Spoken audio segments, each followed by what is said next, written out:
യെശയ്യാ പ്രവചനം 43 അധ്യായം 1 വാക്യം. ഇപ്പോഴോ യാക്കോബേ, നിന്നെ സൃഷ്ടിച്ചവനും ഇസ്രായേലെ നിന്നെ നിർമ്മിച്ചവനും ആയ യഹോവ ഇപ്രകാരം അരുളി ചെയ്യുന്നു, ഭയപ്പെടേണ്ട, ഞാൻ നിന്നെ വീണ്ടെടുത്തിരിക്കുന്നു, ഞാൻ നിന്നെ പേര് ചൊല്ലി വിളിച്ചിരിക്കുന്നു, നീ എനിക്കുള്ളവൻ തന്നെ. ദൈവത്തിന് സ്തോത്രം. യാക്കോബിനോടും ഇസ്രായേലിനോടും ദൈവം ചിലതൊക്കെ അരുളി ചെയ്യുമ്പോൾ അവരെ ഓമനപ്പേർ ചൊല്ലി വിളിച്ചിരിക്കുന്നു എന്ന് ദൈവത്തിന്റെ സ്നേഹം വർദ്ധിക്കുമ്പോൾ താൻ പറയും. എന്നാൽ യാക്കോബിനെ വിളിക്കുന്നതായ ഓമനപ്പേര് എന്തെന്ന് അത് യാക്കോബും ദൈവവും മാത്രമേ തിരിച്ചറിയത്തുള്ളൂ. ദൈവത്തിന് സ്തോത്രം. ഇന്ന് ഈ പ്രഭാതത്തിൽ നാം വായിച്ച കുറിവാക്യം, ഇപ്പോഴോ യാക്കോബേ നീ ഭയപ്പെടേണ്ട, ഞാൻ നിന്നെ പേർ ചൊല്ലി വിളിച്ചിരിക്കുന്നു. ഈ ഒരു വാക്യം നമ്മുടെ ജീവിതത്തിൽ ഏത് ലോകത്തിന്റെ ഏത് ഭാഗത്ത് പോയിരുന്നാലും ശരി നമ്മളിൽ സമാധാനം തരുന്ന ഒരു വചനമാണ്.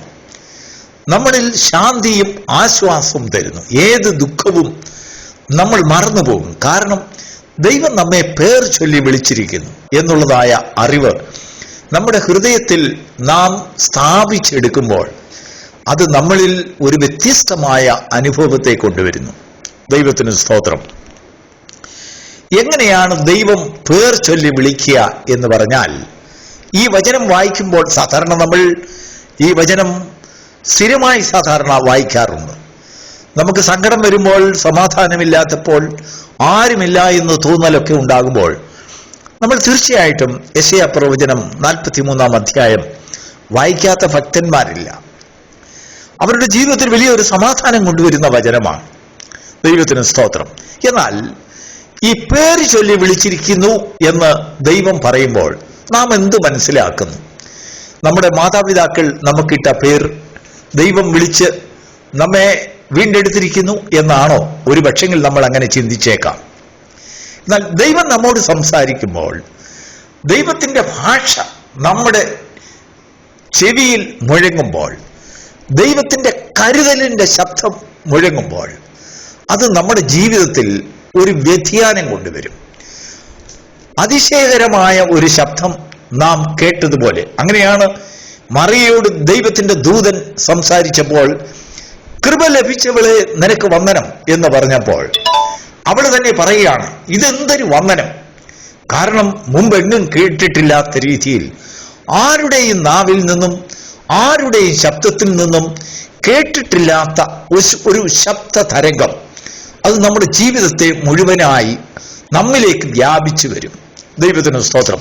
ദൈവത്തിന്റെ ശബ്ദത്തെ തിരിച്ചറിയുമ്പോൾ നമ്മുടെ അക്ഷരീകമായ പേര് വിളിക്കുന്നതല്ല അതിൽ നിന്ന് ദൈവം ഉദ്ദേശിക്കുന്നത്. നമ്മെ കരുതുന്ന ഒരുത്തനുണ്ട്, നമ്മെ ഏറ്റവും അടുത്തറിയുന്ന ഒരു മനുഷ്യൻ അല്ലെങ്കിൽ ഒരു വ്യക്തി, അവന് മാത്രമേ നമ്മുടെ പേര് വിളിക്കാൻ കഴിയുള്ളൂ. ആ പേരിന്റെ വിളിയിൽ അതിലൊരു കരുതലിന്റെ അല്ലെങ്കിൽ ഒരു സ്നേഹത്തിന്റെ ശബ്ദ തരംഗം അത് നമ്മുടെ ജീവിതത്തിൽ അത് സ്പർശിക്കും. അതാണ് ദൈവത്തിന്റെ ശബ്ദം എന്ന് പറയുന്നത്. നോക്കൂ, എമ്മൗസിലേക്ക് യാത്രയായിരുന്ന ശിഷ്യന്മാർ കർത്താവിന്റെ മരണത്തിന്റെ ഉയർപ്പിന്റെയും ശേഷം യേശുവിനെ കുറിച്ചുള്ളതായ പല കിംവദന്തികൾ അവർ പണ്ട് കേട്ടിട്ടുണ്ട്. അല്ലെങ്കിൽ കർത്താവിന്റെ മരണത്തിന് ശേഷം എങ്ങനെയൊക്കെയാണ് കാര്യങ്ങൾ പോകുന്നതെന്ന് വ്യക്തമായ ഒരു സൂചനയും ശിഷ്യന്മാർക്ക് ആ സമയത്ത് ഉണ്ടായിരുന്നില്ല. അവരിൽ പല അഭിപ്രായം. വാസ്തവമായി കർത്താവ് ഉയർത്തെഴുന്നേറ്റുവോ എന്ന് തോമസിന് ഒരു സംശയം. ശിഷ്യന്മാർക്ക് എല്ലാവർക്കും വിവിധമായിട്ടുള്ള കണക്കുകൂട്ടലുകൾ കർത്താവിനെ കുറിച്ചുണ്ടായിരുന്നതായ സമയത്ത് യേശു അവർക്ക് പ്രത്യക്ഷരായി അവരോട് സംസാരിച്ചു. അവരുടെ കണ്ണിനെ തുറന്നു.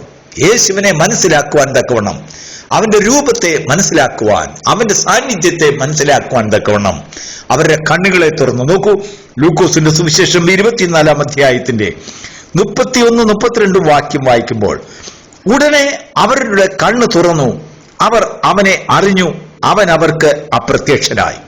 അവരെ അറിഞ്ഞ അവർ തമ്മിൽ മനസ്സിലായ ഉടനെ തന്നെ യേശു അവർക്ക് അപ്രത്യക്ഷനായി. ഉടനെ ശിഷ്യന്മാർ തമ്മിൽ പറഞ്ഞ ഒരു വാചകമുണ്ട്. അതാണ് 32-ാം വാക്യം. അതിങ്ങനെ വായിക്കുന്നു: അവൻ വഴിയിൽ നമ്മോട് സംസാരിച്ച് തിരുവെഴുത്തുകളെ തെളിയിക്കുമ്പോൾ നമ്മുടെ ഹൃദയം നമ്മുടെ ഉള്ളിൽ കത്തിക്കൊണ്ടിരുന്നില്ലയോ? ദൈവത്തിന് സ്തോത്രം. അതാണ് ദൈവത്തിന്റെ വചനം നമ്മോട് സംസാരിക്കുന്നതിന്റെ യഥാർത്ഥമായ അടയാളം. അതാണ്. And they said one another, did not our heart burn within us? നമ്മുടെ ഹൃദയത്തിൽ ഒരു കത്തൽ ഉണ്ടായിരുന്നില്ലേ അവന്റെ ശബ്ദം കേട്ടപ്പോൾ? അതാണ് വാസ്തവത്തിൽ ദൈവത്തിന്റെ ശബ്ദം എന്ന് നമുക്ക് തിരിച്ചറിയുവാൻ കഴിയണം. മനുഷ്യരുടെ ശബ്ദം കേട്ടാൽ നമ്മുടെ ഹൃദയത്തിൽ കത്തൽ ഉണ്ടാകുകയില്ല. നോക്കൂ, ഒരനർത്ഥത്തെക്കുറിച്ച് ആരെങ്കിലും സംശയകരമായി ആരെങ്കിലും എന്തെങ്കിലും നമ്മുടെ ജീവിതം, നമ്മൾ ഏറ്റവും കൂടുതൽ സ്നേഹിക്കുന്ന വ്യക്തികളെ കുറിച്ച്, നമ്മുടെ കുഞ്ഞുങ്ങളെ കുറിച്ച്, മാതാപിതാക്കളെ കുറിച്ച്, നമുക്ക് വേണ്ടപ്പെട്ടവരെ കുറിച്ചൊക്കെ ഏതെങ്കിലും വളരെ ആകാംക്ഷ തരുന്നതായ ഒരു കാര്യം ആരെങ്കിലും എവിടെ നിന്നെങ്കിലും പറഞ്ഞാൽ നമ്മുടെ ചെവിയിൽ എത്തുമ്പോൾ നമുക്കുടെ ഉള്ളിൽ ഒരു കത്തലുണ്ടാകും. അതിന്റെ വാസ്തവമായിട്ടുള്ള കാര്യങ്ങൾ നമുക്ക് അറിയണം. എന്ന് പറഞ്ഞതുപോലെ ദൈവം നമ്മോട് സംസാരിക്കുമ്പോൾ നമ്മുടെ ഹൃദയത്തിൽ ഒരു ബേണിങ്സ്, ഒരു കത്തലുണ്ടാകും. അതാണ് ദൈവശബ്ദത്തിന്റെ അടയാളം. ആ കത്തൽ എന്താണെന്ന് ചോദിച്ചാൽ അതൊരു താങ്ങലിന്റെ അല്ലെങ്കിൽ ഒരു കൈത്താങ്ങിന്റെ, നമ്മളെ പരിപാലിക്കുന്ന അവന്റെ സാന്നിധ്യം നമ്മോടുകൂടി ഉണ്ടെന്നുള്ളതായ ഒരു ബോധം നമ്മുടെ ഹൃദയത്തിൽ ഉണ്ടാകും. നമ്മുടെ ഹൃദയം പെട്ടെന്ന് കത്തിപ്പോകുന്നു. നമുക്ക് അവിശ്വസനീയമായ രീതിയിലുള്ള ഒരു ശബ്ദം, ആ ശബ്ദത്തിനൊരു മുഴക്കം നമ്മുടെ ചെവിക്ക് ഒത്തുകൊള്ളുവാൻ അല്ലെങ്കിൽ ഉൾക്കൊള്ളുവാൻ കഴിയുന്നതിൽ അധികമായിട്ടുള്ളതായ നമ്മുടെ ഹൃദയത്തെയും നമ്മുടെ മനസ്സിനെയും ആത്മാവിനെയും വശീകരിക്കുന്ന ശബ്ദം. ദൈവത്തിന്റെ ശബ്ദം നമ്മിൽ വ്യാപിക്കുമ്പോൾ അത് നമ്മുടെ പേരിനോട്, നമ്മോട് സംസാരിച്ചതായിട്ട് നമുക്ക് മനസ്സിലാകും. ദൈവത്തിന് സ്തോത്രം. നോക്കൂ, ദൈവം സംസാരിക്കുന്നത് പൊതുവിൽ നിന്ന് ഒരു മൈക്കിൽ കൂടെ ഒരു വ്യക്തി പറയുന്നത് പോലെയല്ല. ദൈവം നമ്മോട് സംസാരിക്കുമ്പോൾ വ്യക്തിപരമായിട്ട്, personally he will talk to you. അവൻ നിന്നോട് സംസാരിക്കുന്നത് വ്യക്തിപരമായി നിന്റെ ജീവിതത്തിലേക്ക് ദൈവം ഇറങ്ങി വരും. ദൈവം നമ്മെ സ്നേഹിക്കുന്നു എന്നുള്ളതായ ആ സ്നേഹബന്ധം നമ്മെ മനസ്സിലാക്കി നമ്മെ അവന്റെ കൈകളിൽ ഉറപ്പിക്കുവാൻ ദൈവത്തിന് സ്തോത്രം. പ്രിയപ്പെട്ട ദൈവമക്കളെ, നിങ്ങൾ ഒരുപക്ഷെങ്കിൽ ദൈവത്തെക്കുറിച്ച് ധാരാളം കേട്ടിട്ടുണ്ടായിരിക്കാം, സുവിശേഷം ധാരാളം കേട്ടിട്ടുണ്ട്, സുവിശേഷത്തെക്കുറിച്ച് ധാരാളം വായിച്ചിട്ടുണ്ടായിരിക്കാം, ദൈവത്തെക്കുറിച്ച് ധാരാളം നിങ്ങൾക്ക് അറിവുകൾ കാണുമായിരിക്കാം, ദൈവം നിങ്ങളുടെ ജീവിതത്തിൽ പല ഉപകാരങ്ങൾ ചെയ്തതായിട്ട് നിങ്ങൾക്ക് അനുഭവ സാക്ഷ്യം പറയാനുണ്ടായിരിക്കാം. എങ്കിലും ദൈവത്തിന്റെ ആത്മാവ് ഈ പ്രഭാതത്തിൽ നിങ്ങളോട് ചോദിക്കുകയാണ്, നിങ്ങളുടെ ഹൃദയത്തിൽ കത്തൽ ഉളവാക്കുന്നതായ ഒരു ശബ്ദം ദൈവത്തിൽ നിന്ന് നിങ്ങൾ കേട്ടിട്ടുണ്ടോ? ദൈവത്തിന്റെ സാന്നിധ്യം നിങ്ങൾ അറിഞ്ഞിട്ടുണ്ടോ? അങ്ങനെയെങ്കിൽ അവൻ നിന്നോട് വ്യക്തിപരമായി നിന്റെ പേര് ചൊല്ലി നിന്നെ വിളിച്ച് സംസാരിച്ച വാക്കുകളാണ്. നിന്റെ ജീവിതത്തിൽ നീ ഉൾക്കൊള്ളുവാൻ, മനസ്സിലാക്കുവാൻ, നീ ഗ്രഹിക്കുവാൻ, നീ എന്നും അതിനെ ഓർക്കുവാൻ തക്കവണ്ണം ദൈവം നിന്നോട് ഇടപെട്ടിട്ടുള്ളതായ വാക്കുകളാണ്. ദൈവത്തിന് സ്തോത്രം. ഈ പ്രഭാതത്തിൽ ദൈവത്തിന്റെ ആത്മാവ് നമ്മോട് പേർ ചൊല്ലി വിളിച്ചതിന് ശേഷം ദൈവത്തിന് നമ്മോട് ചിലത് അറിയിക്കുവാനുണ്ട്, ഒരാലോചന അറിയിക്കുവാനുണ്ട്. എന്താണെന്ന് അറിയാമോ? നീ വെള്ളത്തിൽ കൂടി കടക്കുമ്പോൾ ഞാൻ നിന്നോടുകൂടെ ഇരിക്കും. നീ നദികളിൽ കൂടി കടക്കുമ്പോൾ അവ നിന്റെ മീതെ കവിയുകയില്ല. നീ തീയിൽ കൂടി നടന്നാൽ വെന്തുപോകയില്ല, അഗ്നിജ്വാല നിന്നെ ദഹിപ്പിക്കുകയില്ല. ദൈവത്തിന് സ്തോത്രം. ഇത്രയും വലിയ ഒരു വാഗ്ദത്തം ഒരു വ്യക്തിയിൽ നിന്ന് അല്ലെങ്കിൽ ഒരു ദൈവത്തിൽ നിന്ന് നമുക്ക് ലഭിച്ചാൽ ജീവിതത്തിൽ ഒരു ഭയത്തിനും ആവശ്യമില്ല. നമ്മുടെ ജീവിതത്തിലെ യാത്ര അനായാസം, ഏത് തീ, എത്ര അഗ്നി ശോധനകൾ നമുക്ക് നേരിട്ടിരുന്നാലും ശരി, എത്ര വലിയ വെള്ളങ്ങൾ നമ്മെ മുക്കിക്കളയത്തക്കവണ്ണം നമ്മുടെ മീതെ കവിഞ്ഞൊഴുകിയിരുന്നാലും ശരി, ദൈവത്തിന്റെ ആത്മാവ് പറയുകയാണ്, നമ്മെ പേർ ചൊല്ലി വിളിച്ച ദൈവം അവൻ പറയുകയാണ്, അത് നിന്നെ മുക്കിക്കളയുകയില്ല, അത് നിന്നെ ബന്ധരിക്കുകയില്ല, അതിന്മേൽ ജയം നേടിയവനായ ദൈവം. ദൈവത്തിന് സ്തോത്രം. അഗ്നിയുടെ മധ്യത്തിൽ നിന്നുകൊണ്ട് അല്ലെങ്കിൽ ബന്ധരിയുന്നതായ ഒരു തീജ്വാലിൽ, മുൾപ്പടർപ്പിൽ നിന്നും കൊണ്ടാണ് മോശയോട് ദൈവം സംസാരിച്ചത്. ഞാൻ നിന്റെ ദൈവമായ യഹോവയാകുന്നു. ഒരു സാധാരണ ഒരു പച്ച അല്ലെങ്കിൽ പുൽപ്പുറത്ത് നിന്നും കൊണ്ട് ദൈവം അങ്ങനെ സംസാരിച്ചിരുന്നുവെങ്കിൽ മോശയ്ക്ക് അത് വിശ്വസിക്കാൻ കഴിയില്ല. കാരണം ഏത് പരിശോധനയെ ആ വ്യക്തി നേരിടും എന്ന് മോശയ്ക്ക് ഒരു കണക്കുകൂട്ടലുണ്ട്. ഇവിടെ ഇതാ മോശയ്ക്ക് വെളിപ്പെട്ടത് അഗ്നിജ്വാലയിൽ നിന്നുകൊണ്ട്, മുൾപ്പടർപ്പിൽ നിന്നുകൊണ്ട്, എരിഞ്ഞു പോകാത്തതായ ഒരു തീജ്വാലയുടെ മധ്യത്തിൽ നിന്നുകൊണ്ട് സംസാരിക്കുന്ന ആ ശബ്ദം മോശയുടെ ജീവിതത്തെ സ്വാധീനിച്ചതുപോലെ, പ്രിയപ്പെട്ട ദൈവമക്കളെ, അഗ്നിയെ ജയിച്ചവൻ, വെള്ളത്തെ സൃഷ്ടിച്ചവൻ, സകലത്തിന്റെയും ഉടയവനായ ദൈവം നമ്മോട് ഈ പ്രഭാതത്തിൽ പറയുകയാണ്, നീ ഭയപ്പെടേണ്ട, ഞാൻ നിന്നെ വീണ്ടെടുത്തിരിക്കുന്നു, ഞാൻ നിന്നെ സഹായിക്കും.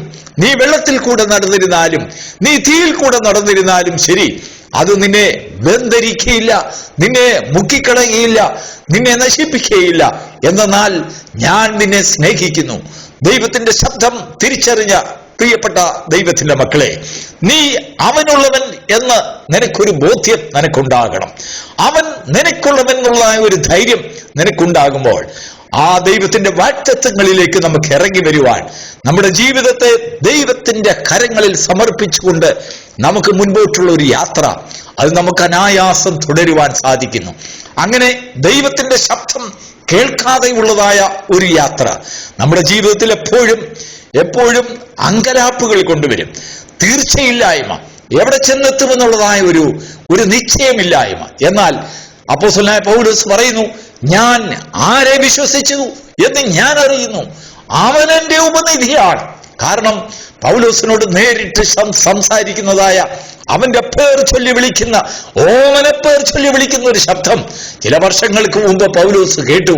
ആ ശബ്ദത്തെ പൗലോസ് പിന്തുടർന്നു. ദൈവത്തിന് സ്തോത്രം.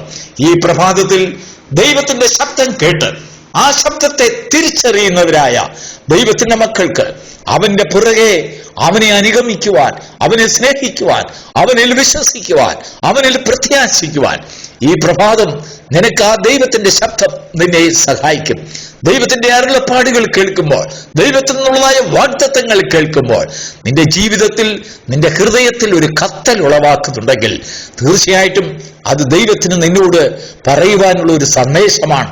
ദൈവത്തിന്റെ ദൂതാണ്, ദൈവത്തിന്റെ ആലോചനയാണ്, ദൈവത്തിന്റെ കൽപ്പനകളാണ്, ദൈവത്തിന്റെ ശബ്ദമാണ്. അത് തിരിച്ചറിയുന്നവർക്കായി ദൈവത്തെ സ്തുതിക്കുന്നു. God bless you.